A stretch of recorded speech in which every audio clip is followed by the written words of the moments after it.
Yesterday, Tara, my CFO, said to me, "Oh, John, don't mention that subject you were going on about earlier. It will disrupt the office. Everything's going perfectly at the moment. Don't really want to rock the boat." And I said, you just made me nervous there, Tara. Because the one thing I know is everything's going perfect. It's a real warning sign. What it means is I've missed something. I haven't had my eyes open fully. And sure enough, what happens? About 20 minutes later, the one nagging little doubt that I had in the back of my mind walks in the office and hands in their notice. There you go. So running an agency is quite hard because you're trying to expand, and what happens is as you get new staff in and you start training them up, then anybody who's sitting on the fence a little bit thinks, ooh, now it's my time to jump because there's a replacement being trained. So that's something to watch out for. Probably applies to most businesses as well. I suppose the other one that you're going to probably ask me about, well, what do? You try and get them to stay.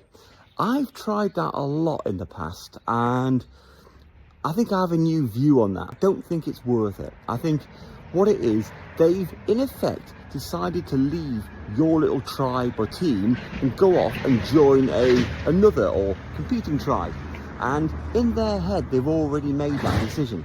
So I think it's worth it on occasion if you've got somebody really, really exceptional. But even when you've got exceptional, what happens is they become very resentful because what they're really after is they're after you to give them more money.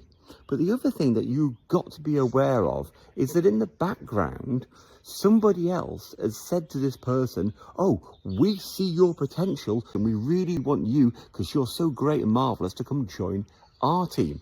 And one, they don't like the fact that you've not identified them as this exceptional individual. That's the first issue they have. And the second issue is, why did it take somebody else to offer them a job to give you more money?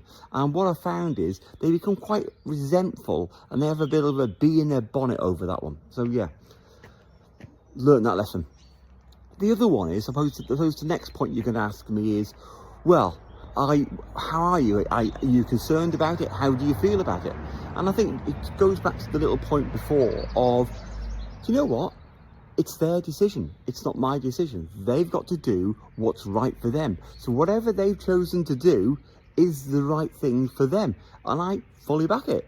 Years ago, I would have been a bit angry about it. I still get a little angry about that. We'll come to that in a second. But I think it's their decision. They've made the decision. And I wish them all the happiness in the world. Off they go to their new role.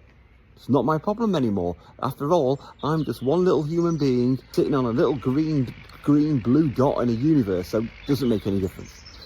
The other one is, I suppose this comes back to this video, which is a bit interesting, as this tractor rolls past doing some type of, just going to make it a bit loud on the video, doing some hedge cutting.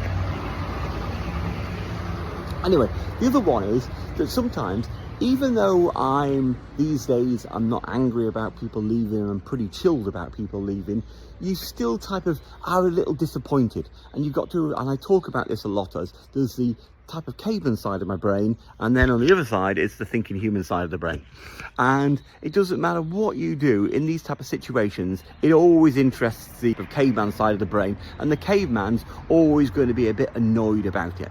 And the way I can be so chilled about it these days, I've learned, is to do exactly this. If you were to check the Ring doorbell on the offices here, you would have seen me doing a blog up and down the car park yesterday. And in effect, really what I'd done is I'd vented the video about my little bits of frustrations about it, got myself back in the happy place, and then just pressed delete on the video. So there you go. There's some lessons for today about running an agency. It's going to form part of my perfect repeatable agency course that's going to be coming up shortly to anybody who actually wants to start an agency.